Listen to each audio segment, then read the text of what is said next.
é muito bom nós nos reunirmos para estudarmos a palavra de Deus. Como o salmista expressa: ó, quanto amo a tua lei, é a minha meditação em todo tempo.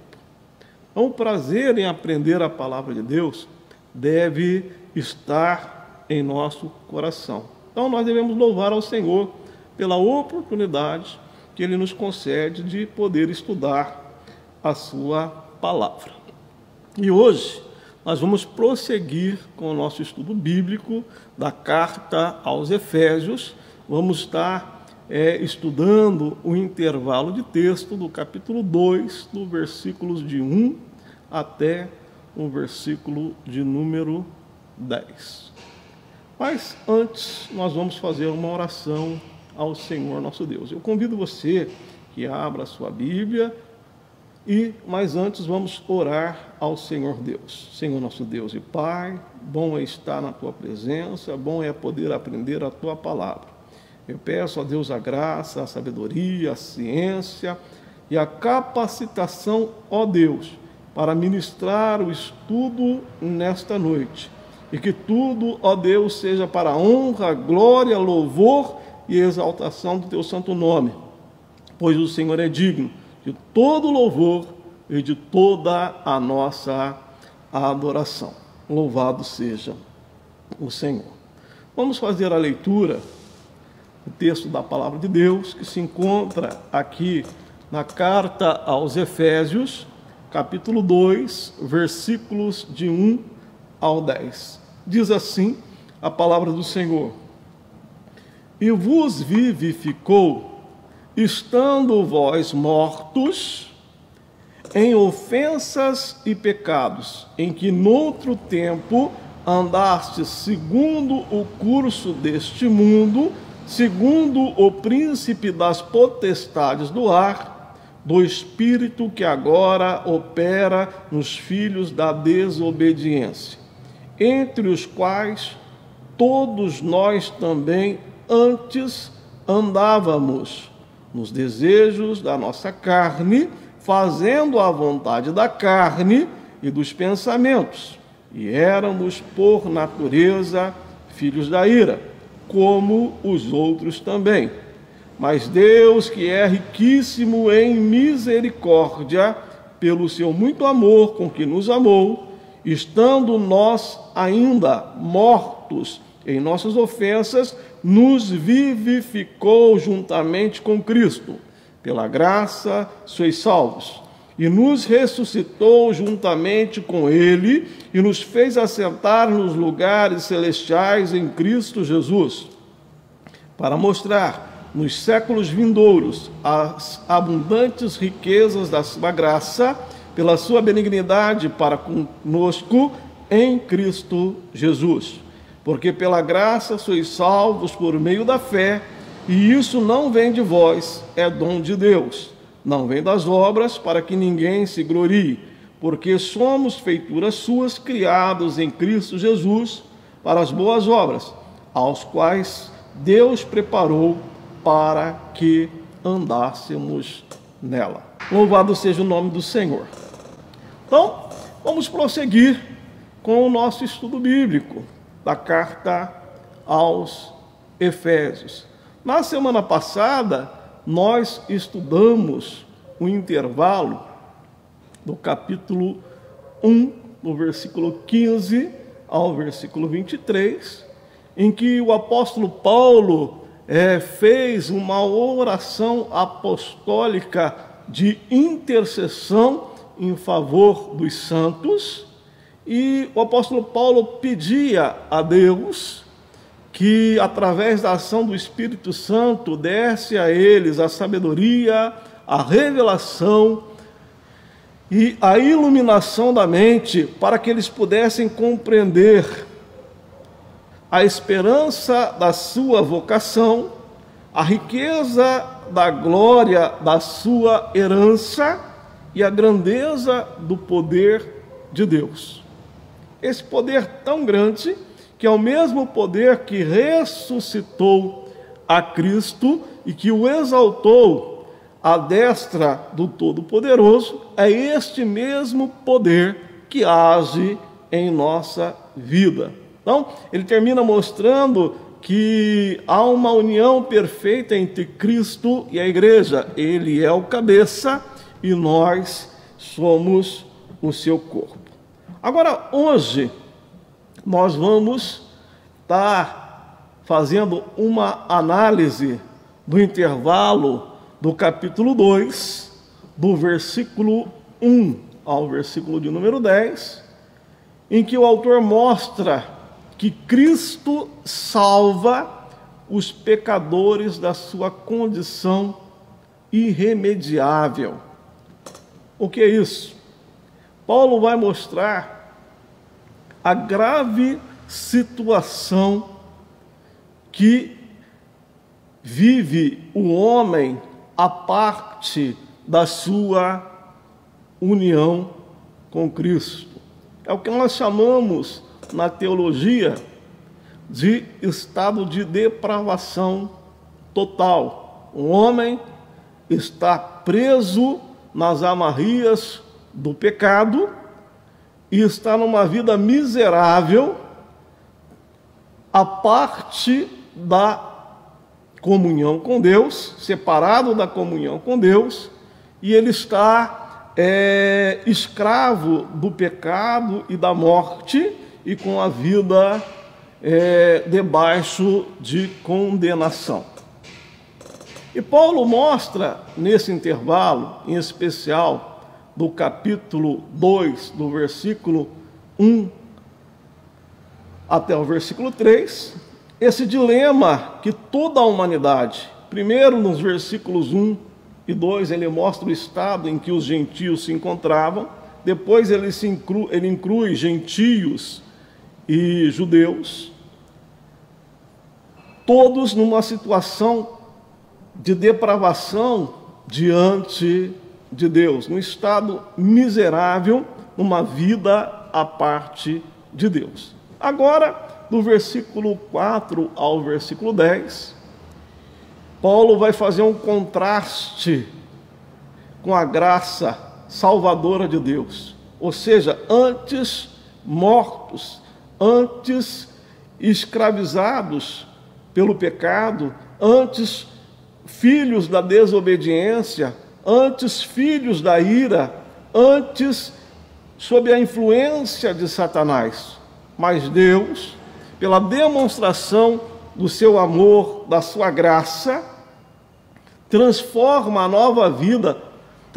nossa vida e nos dá uma nova vida àqueles que realmente colocaram a sua fé no sacrifício de Cristo.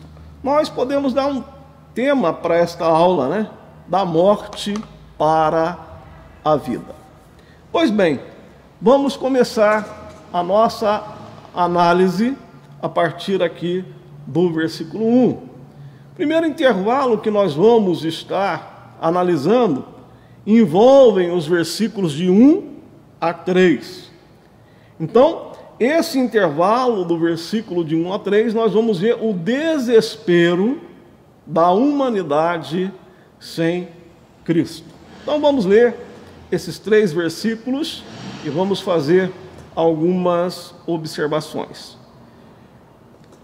Diz assim a palavra de Deus: e vos vivificou, estando vós mortos em ofensas e pecados, em que noutro tempo andaste segundo o curso deste mundo, segundo o príncipe da potestade do ar, do espírito que agora opera nos filhos da desobediência, entre os quais todos nós também antes andávamos, no desejo da nossa carne, fazendo a vontade da carne e dos pensamentos, e éramos, por natureza, filhos da ira, como os outros também. Amém? Primeiro versículo aqui, ele diz: e vos vivificou, estando vós mortos em ofensas e pecado.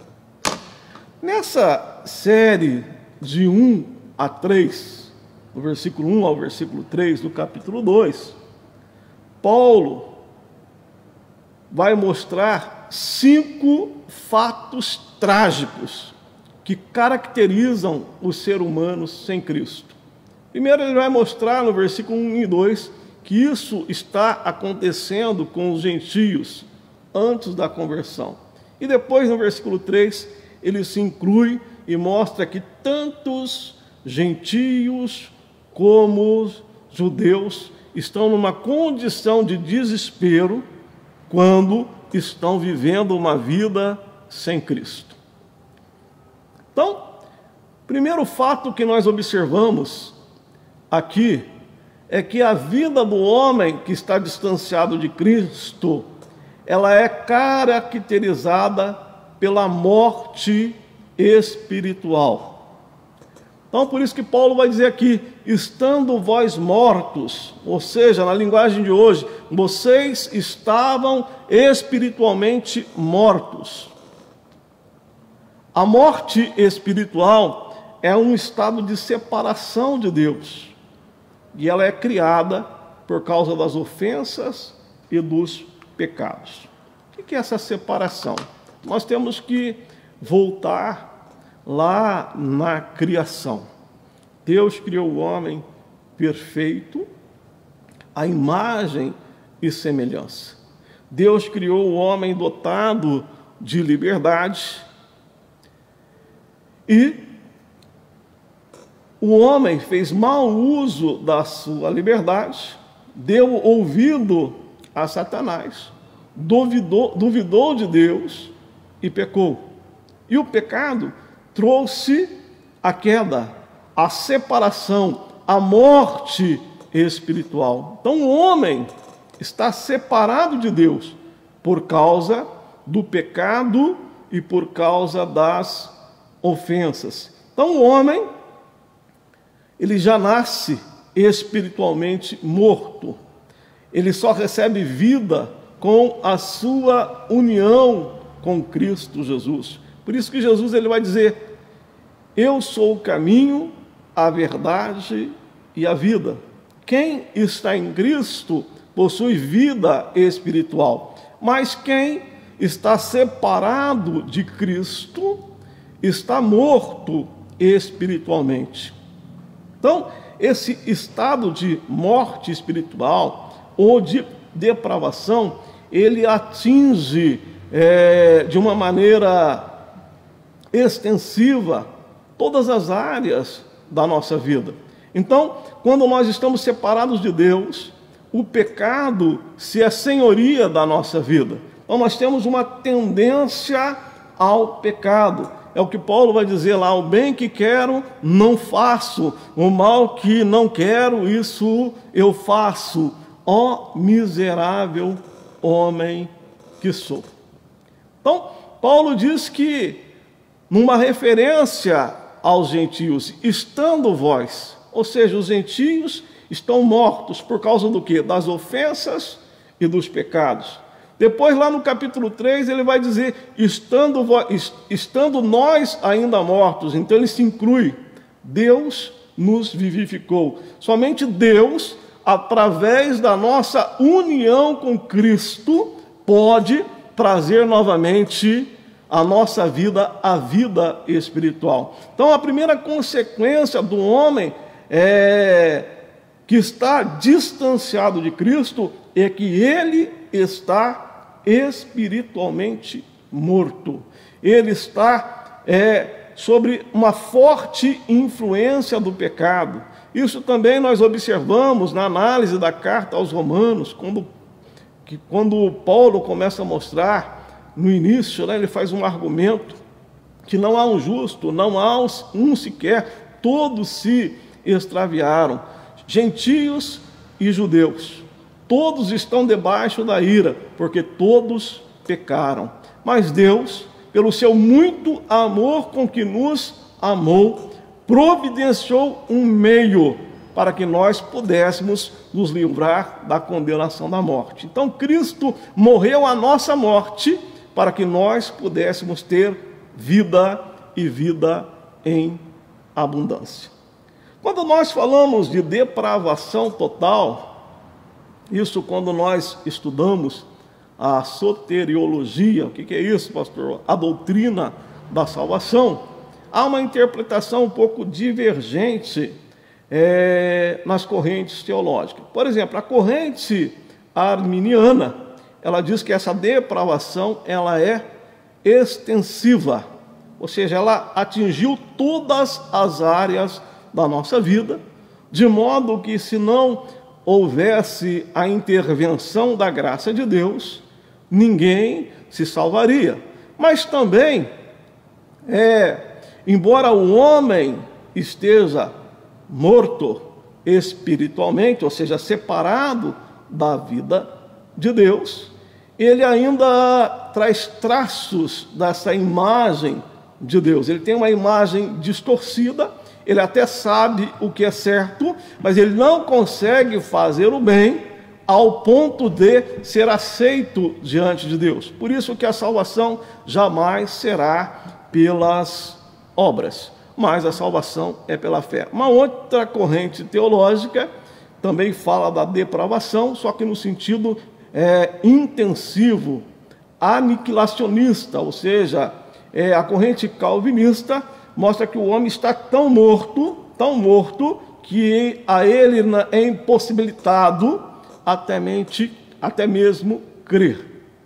Esta corrente diverge um pouco, até mesmo dos ensinamentos de Paulo, porque Paulo ele diz bem claro que o homem tem em si uma lei, a lei da consciência, e a gente vai ver a manifestação da graça de Deus desde a queda. Então, são apenas para a gente entender essa situação. Então, quando nós falamos de morte espiritual, mostra o efeito do pecado, o que é uma vida separado da vida de Deus, o que é uma vida debaixo da escravidão do pecado. Então, o homem sem Deus, ele é um vivo morto, ou é um morto vivo, ele já vive isso, e vive com medo maior, porque ele tem dentro de si essa certeza, esse medo da condenação. Agora, nós que estamos em Cristo Jesus, nós estamos tranquilos. Nós podemos dizer: onde está, ó morte, o seu aguilhão? Onde está, ó sepultura, a tua vitória? Mas graças a Deus que nos dá vitória por Cristo Jesus. Essa expressão aqui, ofensas e pecados, descrevem o que realmente norteia a vida do homem pecador. A palavra ofensas, no grego, é paraptomata. Ela transmite uma ideia de um homem que tropeça nos seus próprios erros, por ser um descendente de Adão. Já a palavra pecados é hamartia, que transmite a ideia de pecar como um hábito. Ou o pecado é algo comum. Alguns comentários dizem que hamartia também traz a ideia de errar o alvo. Ou seja, alguém que tenta fazer o que é certo, mas sempre está errando. Então, se a gente juntar os dois, a palavra ofensa e a palavra pecado, transmite para nós a ideia de um homem que está sempre tropeçando e caindo. Ou seja, ele vem de uma descendência totalmente caída e propensa para o pecado. Juntando o termo pecado, que era errar o alvo, ou seja, por mais que ele tenta acertar, jamais ele consegue atingir o alvo, a meta. Resumindo, jamais um homem consegue por si mesmo chegar-se a Deus. Jamais um homem consegue por si mesmo, dentro desse estado de depravação, alcançar por seus méritos, por seu esforço, a salvação. É a partir desse pântano de pecado e de morte que mesmo assim Deus nos redime através da obra da sua graça. Quando nós começamos aqui agora o versículo 2, ele diz assim: em que no outro tempo andastes, segundo o curso deste mundo. Então, o primeiro fato é que o homem, a parte de Cristo, ele está morto espiritualmente. Agora aqui, no versículo 2, na parte A, ele usa a expressão em que no outro tempo, ou seja, antes de nós conhecermos a Cristo, nós andávamos segundo o curso deste mundo. Ou seja, naqueles tempos vocês seguiam o mau caminho deste mundo. Logo, aqueles que estão longe de Cristo seguem o curso deste mundo. Que mundo é esse? Esse mundo é um sistema totalmente degenerado que escraviza o homem. Para a gente entender isso, eu convido você a abrir a sua Bíblia na primeira epístola de João, capítulo de número 2, versículos 15 ao 17. Primeira epístola de João, capítulo 2, versículos 15 ao 17, diz assim: não ameis o mundo, nem o que no mundo há. Se alguém ama o mundo, o amor do Pai não está nele. Porque o que há no mundo, a concupiscência da carne, ou seja, os desejos da carne, a concupiscência dos olhos, ou seja, a cobiça, a soberba da vida, ou seja, uma vida à parte de Deus, não é do Pai, mas é do mundo. Agora ele diz: o mundo passa e as suas concupiscências, mas aquele que faz a vontade de Deus permanece para sempre. Então o homem, a parte de Cristo, ele anda segundo o curso deste mundo. Por isso que Paulo vai dizer aqui, né, esse sistema corrompido, em que muitas das vezes nós, quando nós realmente temos um encontro com Cristo, nós passamos a ser um estranho no mundo. Então, realmente, ser cristão é andar na contramão. É o que Paulo vai dizer: não vos conformeis com o mundo, ou seja, não deixe o mundo tomar forma da sua vida. Não deixe o mundanismo, né? O mundo aqui não é o cosmos, mas é esse sistema pecaminoso que domina os homens, que estão todos sob a influência de Satanás. Então, é fato de que sem nós estarmos unidos a Cristo, nós estamos mortos espiritualmente, separados de Deus. E também nós andamos segundo o curso deste mundo, né? Os comportamentos mundanos tomam parte da nossa vida. Um terceiro fato aqui no versículo 2, ainda a parte B do versículo, diz assim: segundo o príncipe da potestade do ar. Na linguagem de hoje dizia: faziam a vontade daquele que governa os poderes espirituais do espaço. O que Paulo quer mostrar aqui é o seguinte: que o homem sem Cristo, o homem que não foi regenerado, ele está sendo dominado pelo príncipe da potestade do ar.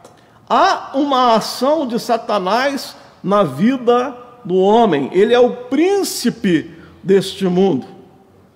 Ele é o Deus dessa era. Paulo, em 2 Coríntios, capítulo 4, versículo 4, ele vai dizer: o Deus desse século cegou o entendimento dos incrédulos, para que não lhes resplandecer a luz do Evangelho. Então, o homem, a parte de Cristo, ele está sofrendo influência do poder de Satanás. Deus criou o homem conforme a sua imagem e semelhança, deu a ele o domínio, mas por causa da queda, o homem perdeu esse domínio.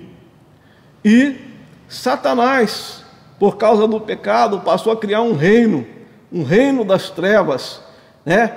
Um reino que está nos lugares celestiais. Essa expressão dá uma ideia de algo assim, no lugar espiritual, um reino no ar, é um reino espiritual. Isso nós vamos falar com mais detalhes quando nós chegarmos no capítulo 6, versículo 12. Eu vou só ler para que a gente tenha uma noção, mas eu não aprofundarei esse tema, porque é um tema que nós vamos estar estudando no decorrer do nosso estudo. Mas diz assim, capítulo 6, versículo 12 da carta aos Efésios: porque não temos que lutar contra carne e sangue, mas sim contra os principados, contra as potestades, contra os príncipes das trevas desse século, com as hostes espirituais da maldade nos lugares celestiais. Então, primeiro fato, separado de Deus. Segundo fato, anda segundo o curso desse mundo. Terceiro fato, está sobre o domínio e sobre a influência de Satanás. Isso é confirmado na parte C do versículo, quando ele diz assim: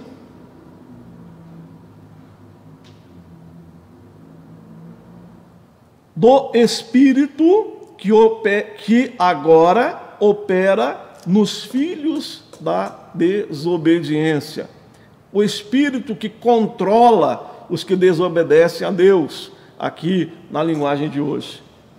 Então, há uma ação espiritual na vida desse homem que está vivendo a sua vida à parte de Deus. Olha que situação miserável. Vamos lembrar da semana passada que após nós colocarmos a nossa esperança em Cristo e que fomos selados, quando Paulo ora, ele pede para nós que a gente venha entender a grandeza do poder de Deus. Esse mesmo poder que ressuscitou a Cristo e o exaltou, ele age na vida do crente. Mas aqui Paulo está mostrando que na vida do descrente, na vida dos filhos da desobediência, também há uma força. E essa força, energio no grego, né, age com energia, com força, mostra que o homem que não está na condição de filho espiritual de Deus, em adoção através da sua fé em Cristo, ele se torna preso em Satanás. Ele tem Satanás como seu pai, e ele se torna como filho da desobediência, ou seja, ele se coloca como filho de Satanás através da sua rebelião. Então o homem está totalmente rebelado contra Deus, vivendo uma morte espiritual, andando através dos prazeres do mundo, né? E a Bíblia diz: não ameis o mundo e nem o que no mundo há, e também sofrendo uma influência espiritual de Satanás sobre a sua vida. Então o pecado, ele dá legalidade para que o mal haja na vida dessa pessoa. É isso que Paulo está descrevendo. E ele diz aqui no versículo 3, a parte A: entre os quais todos nós também antes andávamos nos desejos da nossa carne, fazendo a vontade da carne e dos pensamentos. Então Paulo mostra que tudo o que está acontecendo com o homem que ainda não foi regenerado por Cristo, que o homem que ainda não foi unido a Deus através da sua fé em Cristo Jesus, morto, andando segundo, filho da desobediência, sofrendo influência do mal, ele diz que todos nós, agora ele inclui gentios, judeus, até a vida dele antes da conversão, a nossa vida antes da conversão, nós andávamos nos desejos da nossa carne, fazendo a vontade da carne. Ou seja, todo homem que está vivendo uma vida à parte de Cristo tem propensão a andar nos desejos da carne, a fazer a vontade da carne e dos pensamentos, né? Quando nós falamos carne aqui, no grego, é sarx, é a natureza pecadora do homem, né? Nos faz lembrar quando a gente estuda obras da carne e fruto do Espírito. Paulo, ele descreve esta vida miserável, o que brota dessa natureza humana caída, né? Vamos ler aqui em Gálatas 5, versículo 19, quando Paulo diz assim: porque as obras da carne são manifestas, as quais são prostituição, impureza, lascívia, idolatria, feitiçaria, inimizades, porfias, emulações, iras, pelejas, dissensões, heresias, invejas, homicídios, bebedices, glutonarias e coisas semelhantes a estas, acerca das quais vos declaro, como já antes vos disse, que os que cometem tais coisas não herdarão o reino de Deus. Então, o homem, a parte de Cristo, ele anda segundo os desejos da sua carne. Então, a carne, essa natureza caída, aflora. Ele faz a vontade da sua carne e faz a vontade dos seus pensamentos, ou seja, todo o seu ser. Ele pensa induzido pelo pecado e ele age induzido pelo pecado. Então, Satanás age na vida dele. Então, é uma vida totalmente deplorável, uma vida totalmente contaminada, a vida do homem sem Deus. Ele termina aqui na parte B do versículo 3 dizendo: e éramos por natureza filho da ira, como os outros também.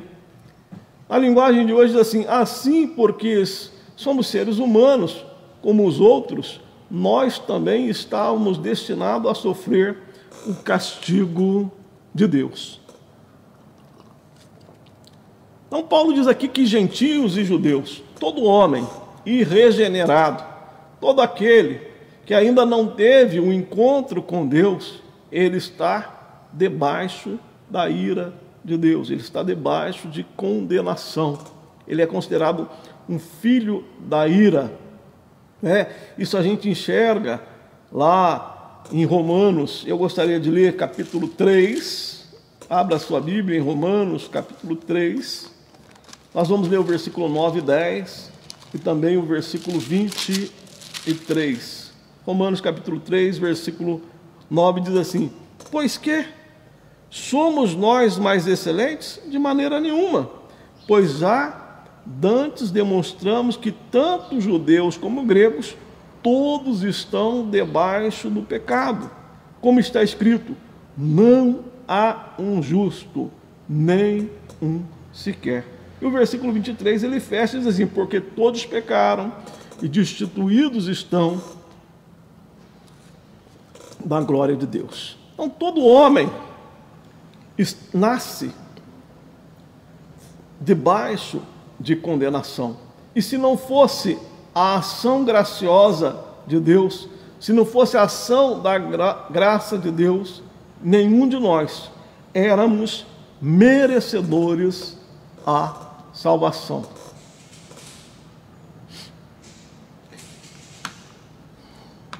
Tal é a devastação universal do pecado e a condição irremediável da raça humana para a qual Cristo veio como o nosso Redentor. Então Deus proveu o meio, através de Cristo, de nos comprar da escravidão do pecado e nos chamar para uma nova vida de liberdade.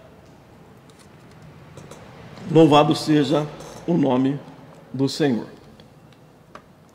Agora, no versículo 4 ao versículo 10, no capítulo 2 da carta aos Efésios, Paulo, ele vai falar da salvação pela graça, através de Cristo Jesus, né?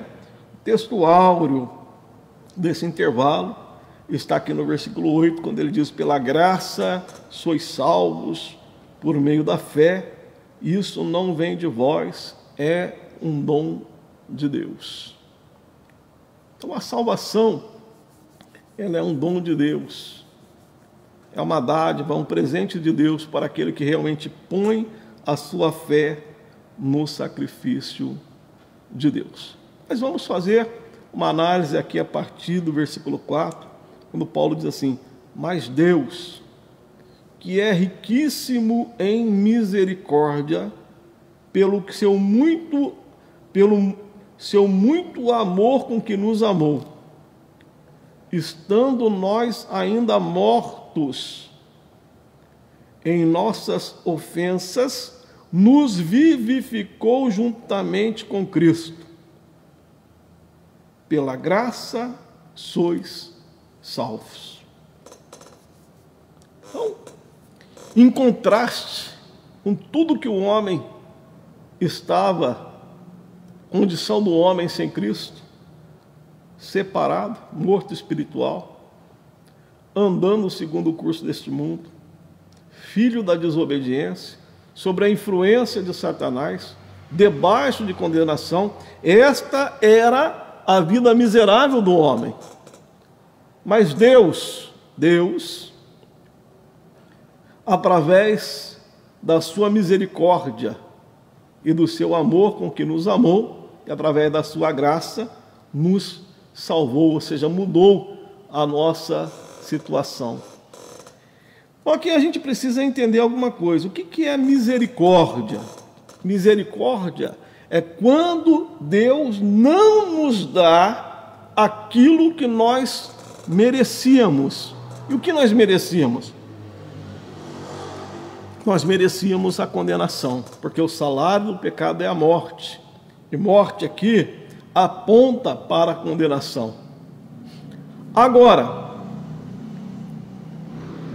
Deus demonstrou a sua misericórdia, Deus demonstrou o seu amor, conforme o Evangelho diz, né, João 3,16, porque Deus amou o mundo de tal maneira que deu o seu único Filho, para que todo aquele que nele crê não pereça a vida eterna. Então a demonstração do amor de Deus é revelado através da sua misericórdia, quando Ele não nos dá aquilo que nós merecemos, e também da sua graça, quando Ele nos dá aquilo que nós não merecemos. Ou seja, nós não merecíamos a salvação, mas porque Deus nos amou, Ele providenciou a salvação. Nós vimos na nossa aula de número 2, o hino da redenção, que mesmo na eternidade passada, Deus, pela sua presciência, decidiu eleger aqueles que crescem em Cristo para a salvação.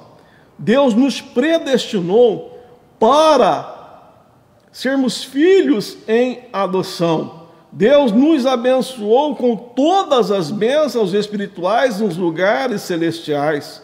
Deus enviou o meio da redenção. Deus nos deu o Espírito Santo como selo e penhor, garantindo a nossa herança em Cristo. Quando nós paramos para pensar em tudo, no infinito amor de Deus, na grandeza desse amor para com a nossa vida, nós muito nos alegramos e louvamos, como Paulo louvou aqui no versículo 5 final, pela graça sois salvos. Nós que não merecíamos, conforme diz aqui o versículo de número 4, mas Deus, que é riquíssimo em misericórdia, pelo seu muito amor com que nos amou, versículo 5, parte A, estando nós ainda mortos em nossas ofensas.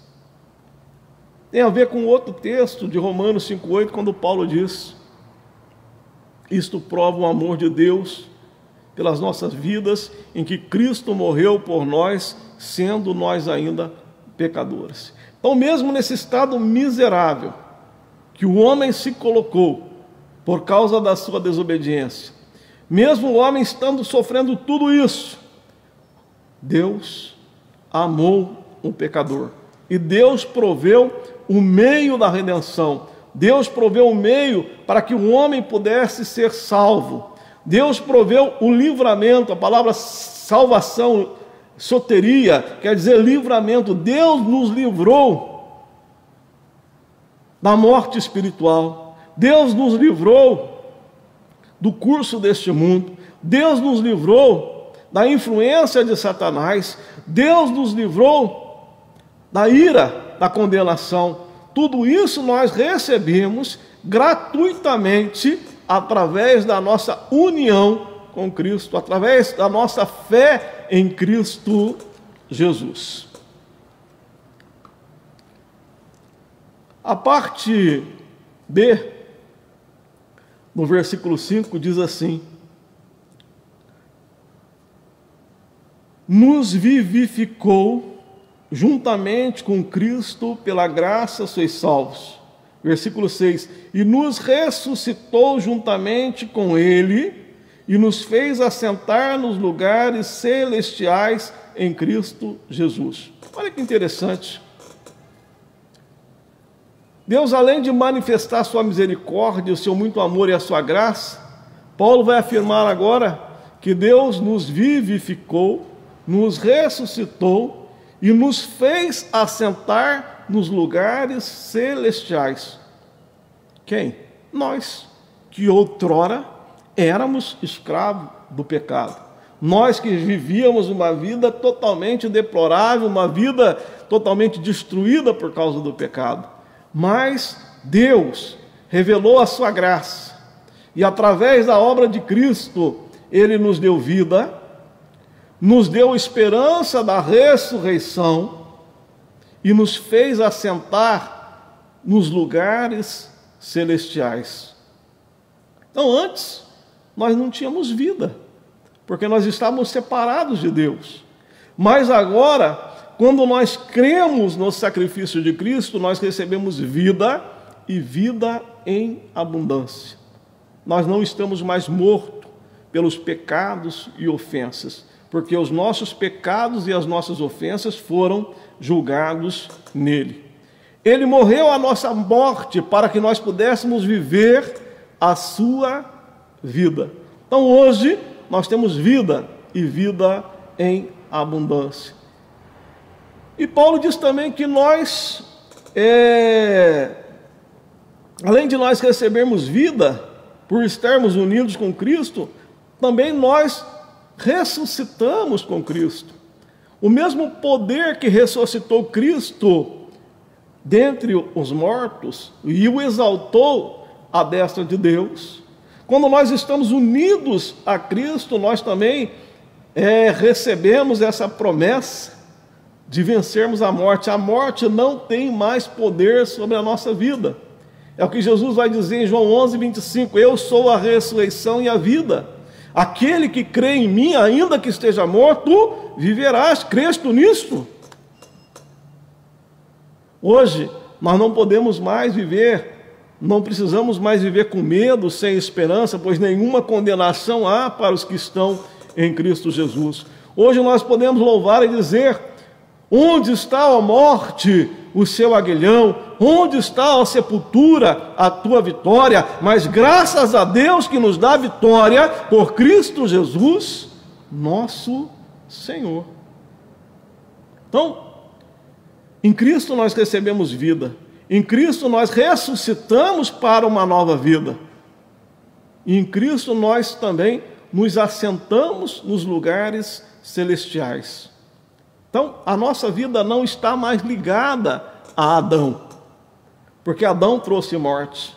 Mas a nossa vida agora está ligada a Cristo. O nosso representante agora é Cristo. E assim como Ele está assentado à destra de Deus, nós, pela fé, estamos também assentados nos lugares celestiais. Ou seja, um dia nós reinaremos com Cristo para todo sempre. Isso é certo, isso é líquido, porque aquele que começou a boa obra na nossa vida, ele é poderoso para cumprir. Então, se nós entendermos o poder de Deus foi o poder que levantou Cristo da morte e que o assentou à destra de Deus, esse mesmo poder que atua na nossa vida, e a certeza disso é o penhor do Espírito na nossa vida, nós reinaremos, nós já estamos assentados pela nossa fé em Cristo nos lugares celestiais. Louvado seja o nome do Senhor. Agora o versículo 7 ele diz assim: para mostrar nos séculos vindouros as abundantes riquezas da sua graça, pela sua benignidade para conosco em Cristo Jesus. Na linguagem de hoje diz assim: Deus fez isso para mostrar em todos os tempos do futuro a imensa grandeza da sua graça, que é nossa, por meio do amor que Ele nos mostrou por meio de Cristo Jesus.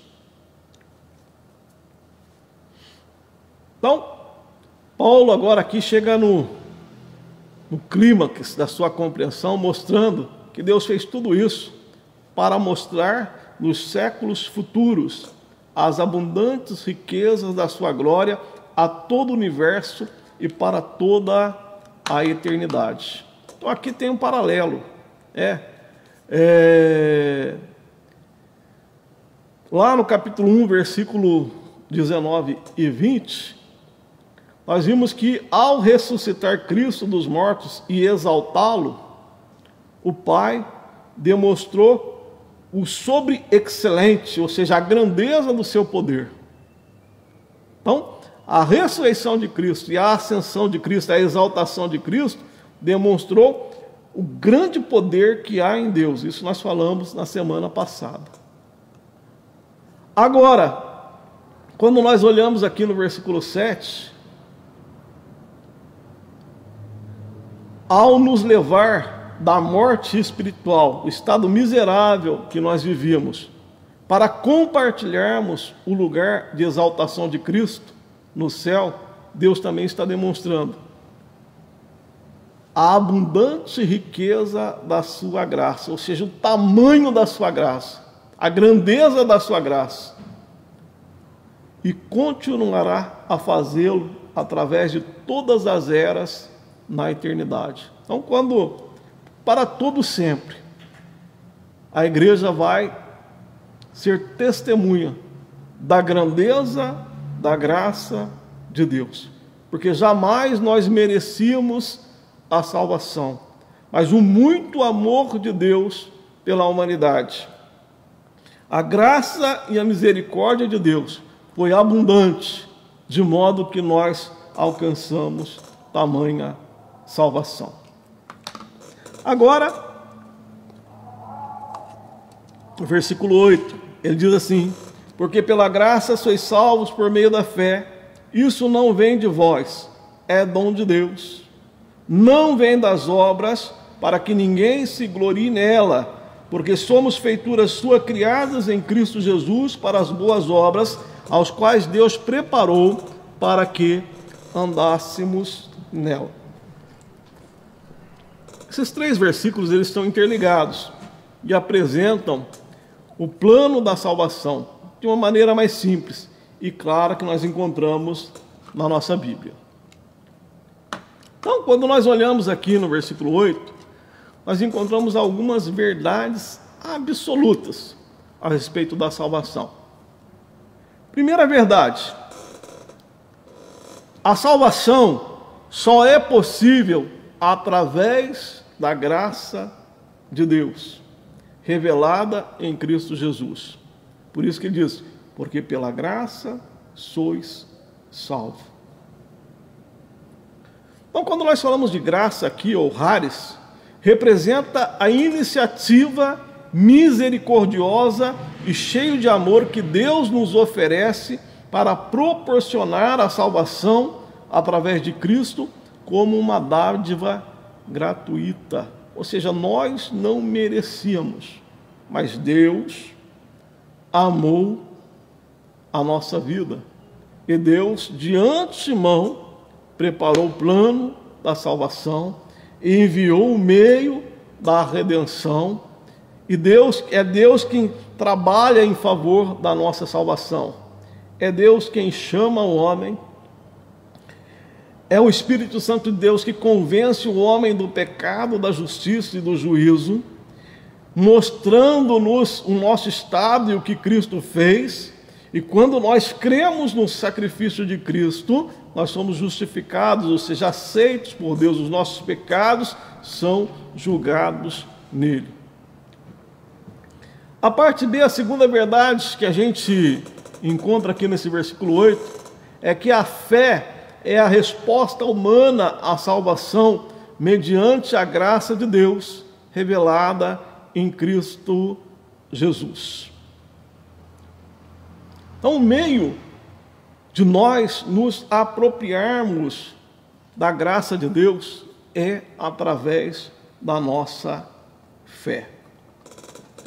Aqui nós faremos um parêntese, uma observação. Quando a gente olha, estuda a história da igreja, nos 3 primeiros séculos, a patrística, ninguém questionava muito essa questão de graça e fé. Uma questão seguinte, sendo a fé a resposta humana ao favor oferecido por Deus. Então, a fé sempre foi tida como algo que um homem, que Deus, mesmo o homem caído, ele não manifestou ainda um estado de depravação tão intensiva que ele não possa nem ao mesmo crer. Então, a fé, o homem tem condição de crer. Então, o que acontece? Então, a fé é tida como a resposta humana. Agora, no século IV, Agostinho desenvolveu um sistema soteriológico monergista e mostra que nem mesmo o homem está tão depravado que ele não consegue nem crer. Então, ele começa a dizer que até mesmo a fé, essa fé salvífica, é um dom de Deus. Estou falando isso apenas para a gente entender algumas coisas, mas o texto ele deixa bem claro que não. Pela graça sois salvos por meio da fé. Isto não vem de vós, é dom de Deus. Ele mostra que a salvação é um dom de Deus e que a fé é a resposta humana à graça divina. Quando a gente aprofunda um pouquinho no estudo do grego, nós vamos ver que realmente isto não vem de vós, não está referindo à fé, mas está referindo ao estado do salvo que creu na graça de Deus. Isso é muito importante a gente entender, porque no sistema soteriológico calvinista, eles vão dizer que se eu creio que a fé é uma resposta humana, então não é graça, é a salvação pelas obras. Mas desde quando você ter fé traz algum mérito algum? Foi a condição que Deus impôs. Quem crê será salvo, quem não crê já está condenado. Agora, é claro que Deus trabalha em favor dessa fé. Deus atrai um homem através da pregação do Evangelho. Deus convence o homem pela ação do Espírito Santo, mostrando o pecado, a justiça, o juízo. Mas Deus deixou algo que um homem pode responder através da sua fé, respeitando assim a liberdade do homem. Pois bem, então a salvação, ela é pela graça, é Deus que inicia essa salvação, é Deus que chama o homem, é Deus que atrai o homem através da sua graça, e a resposta humana a essa salvação é a sua fé. Isto não vem de vós, ou seja, jamais alguém conseguiria salvar-se a si mesmo.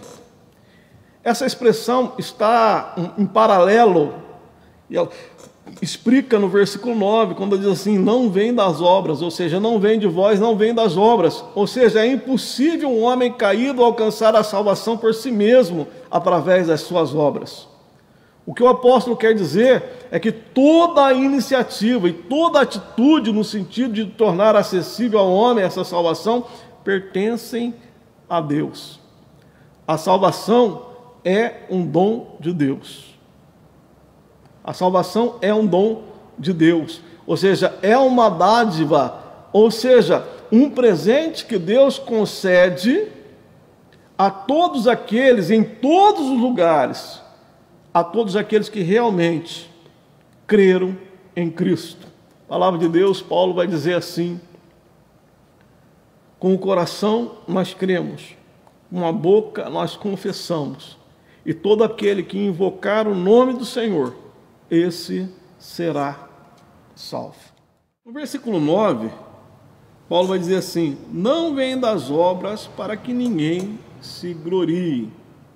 Na linguagem de hoje, a salvação não é resultado de esforços de vocês. Portanto, ninguém pode orgulhar-se de tê-la. John Stott, no seu comentário, ele parafraseou esse versículo. E eu achei muito interessante. Eu vou ler o comentário dele. Ele escreveu assim, a salvação não é uma conquista sua, não é uma obra sua, nem uma recompensa por qualquer de seus feitos religiosos ou filantrópicos. Não vem das obras. Por isso, não existe lugar para o mérito humano e também nenhuma razão para que alguém se glorie. Então, a salvação é obra inteira da graça de Deus. Deus decidiu salvar, Deus providenciou o meio, Deus fez a redenção, Deus chama o homem, e aquele que atende ao seu chamado, reconhecendo os seus erros e colocando a sua fé, a sua esperança no sacrifício de Cristo, nasce de Deus para uma nova vida. Não somos salvos por obras meritórias, atitudes humanas. Jamais um homem conseguiria a salvação através das suas obras. Versículo de número 10 diz assim: porque somos feituras suas, criados em Cristo Jesus para as boas obras. Vamos falar primeiro dessa parte A do versículo 10. Pois foi Deus quem nos fez o que somos agora, em nossa união com Cristo. Então, aqui há um contraste entre a vida antiga, ou seja, como era a nossa vida antes de Cristo, mortos espirituais, andando segundo o curso deste mundo, sofríamos influência de Satanás,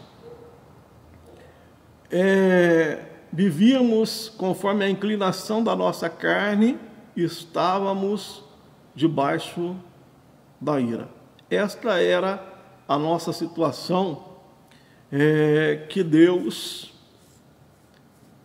transformou. Essa era a nossa vida antes de nós termos um encontro salvador com Cristo Jesus. Mas agora, nós somos a obra de Deus, a sua obra de arte, a sua obra-prima, como Bruce, no seu comentário, escreveu. Nós somos a obra de Deus, poema, no grego. Essa palavra só aparece duas vezes, uma aqui e outra lá em Romanos 1, capítulo 20, onde se refere o feito de Deus na ocasião da criação original. Então mostra Deus como Criador. Ele fala que a natureza revela a obra desse Criador, de modo que o homem fica inexcusável, ou seja, ninguém tem desculpa, seja gentio, seja judeu, de dizer que Deus não existe. Então, a própria natureza dá testemunho da grandeza e do poder de Deus. Agora Paulo usa essa mesma palavra para mostrar que em Cristo nós fomos novamente criados, porque somos feitura sua, ou seja, Deus nos criou de novo. Isso está de acordo com o pensamento que Paulo escreve lá em 2 Coríntios 5:17, que diz assim: quem agora está em Cristo, nova criatura, na NVI vai nova criação é. Então o Senhor fez uma recriação, uma nova criação. Então Deus mudou totalmente a nossa vida. A nossa vida estava verdadeiramente um caos, né?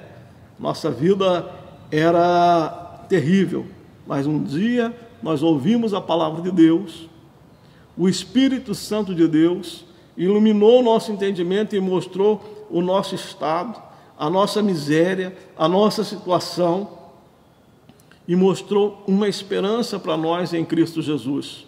E quando nós cremos e entregamos a nossa vida a Cristo e confessamos a Jesus como nosso Senhor e Salvador, eis que tudo se fez novo. Nós nascemos de Deus, nós somos regenerados para uma nova vida em Cristo Jesus. Então nós somos feituras suas, criados em Cristo Jesus para as boas obras. Aqui fica uma aplicação para a nossa vida. Nós não fazemos boas obras para sermos salvos. Nós fazemos boas obras porque somos salvos. É diferente. Então, o homem sem Deus, tudo que ele faz está movido no seu egoísmo, no seu interesse. Mas o cristão verdadeiro, ele nasceu de Deus para uma nova vida. Então ele foi alcançado pelo amor de Deus, pela misericórdia de Deus, pela graça de Deus. Então, agora em Cristo, nós aprendemos a amar e aprendemos a perdoar. É o que Tiago vai dizer lá na sua carta, que a fé sem obras é morta. O que Tiago quer dizer é o seguinte, que as nossas obras agora, que são feitas em Deus, manifestam que a nossa fé em Cristo é uma fé genuína, uma fé verdadeira. Então Deus preparou para que andássemos nela.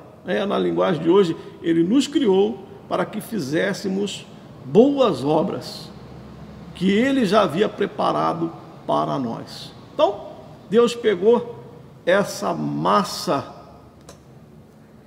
barrenta, contaminada que éramos nós, e fez uma nova massa, uma nova criação. Então antes, interessante que esse intervalo, ele começa como que nós andávamos, as pessoas andando na transgressão, no pecado, na influência de Satanás, no curso desse mundo, andando para a condenação. Começa o homem andando e termina com o homem andando. Só que se antes nós andávamos para a morte, hoje nós andamos para a vida, hoje nós andamos com Deus, hoje nós andamos para uma nova vida. Somente uma nova criação pela graça e pelo poder de Deus poderia fazer isso na nossa vida. Então Deus transformou a nossa vida e preparou para que nós andássemos na prática do bem. Então Deus mudou tudo, Nós fazemos o bem porque nós nascemos de Deus. Nós fazemos o bem porque fomos recriados por Deus. Nós fazemos o bem como fruto da obra que Deus realizou em nossa vida. Amém? Louvado seja o nome do Senhor. Então, nós encerramos então a análise do capítulo 2, do versículo 1 ao 10, em que Paulo mostra a condição miserável que nós vivíamos, tanto os gentios como os judeus, antes de nós termos o encontro salvador com Cristo Jesus. Hoje nós analisamos o intervalo do capítulo 2, do versículo 1 a 10, em que o autor mostra a vida miserável que nós vivíamos antes de nós termos um encontro em Cristo Jesus, o encontro salvador em Cristo Jesus. Ele mostra o estado em que gentios e judeus viviam a parte da vida de Deus. O estado de morte espiritual, de influência do mundanismo, de vida de desobediência e influência de Satanás, e nos colocava como filhos da ira, pelas ofensas e pecados que dominavam a nossa vida. Então esta é a vida miserável que todos nós vivíamos a parte da nossa união com Cristo. Mas, quando nós fomos alcançados pela graça de Deus, essa graça que é fruto do amor e da misericórdia de Deus, o Senhor mudou a nossa vida. Ele nos deu vida, nos ressuscitou, nos assentou nos lugares celestiais em Cristo Jesus. E Paulo termina mostrando, no texto mais importante da Bíblia, né? Mostrando que pela graça nós somos salvos. A salvação é obra da graça de Deus. Ele diz que mediante a nossa fé, a fé é a nossa resposta à graça de Deus. Não vem das obras, para que ninguém se glorie. A fé não é resultado de mérito ou obra humana. A salvação, ela é um dom de Deus. A salvação era para aquele que creu no sacrifício de Cristo. E ele termina o versículo 10 mostrando que o Senhor nos fez de novo. Fez uma nova criação na nossa vida, com o propósito de nós fazermos o bem. Nós não fazemos o bem para sermos salvos, nós fazemos o bem porque somos salvos. Deus nos preparou de antemão para que nós pudéssemos andar na prática do bem. Que Deus abençoe grandemente a sua vida e que esse estudo encontre um lugar no seu coração. Nós vamos fazer uma oração encerrando o culto nesta noite. Senhor nosso Deus e Pai, te louvamos por esse momento que passamos juntos, Senhor, na tua casa. Ó Senhor, eu peço que o Senhor venha dar a compreensão nos teus servos e servas, que possamos aprender um pouco mais da tua palavra. Senhor, te louvamos e te bendizemos em nome de Jesus Cristo. Amém. Graças a Deus. Que o grande amor de Deus, a graça e a paz de nosso Senhor e Salvador Jesus Cristo, a comunhão e a consolação do Espírito Santo sejam com todos presentes e juntos vamos dizer amém.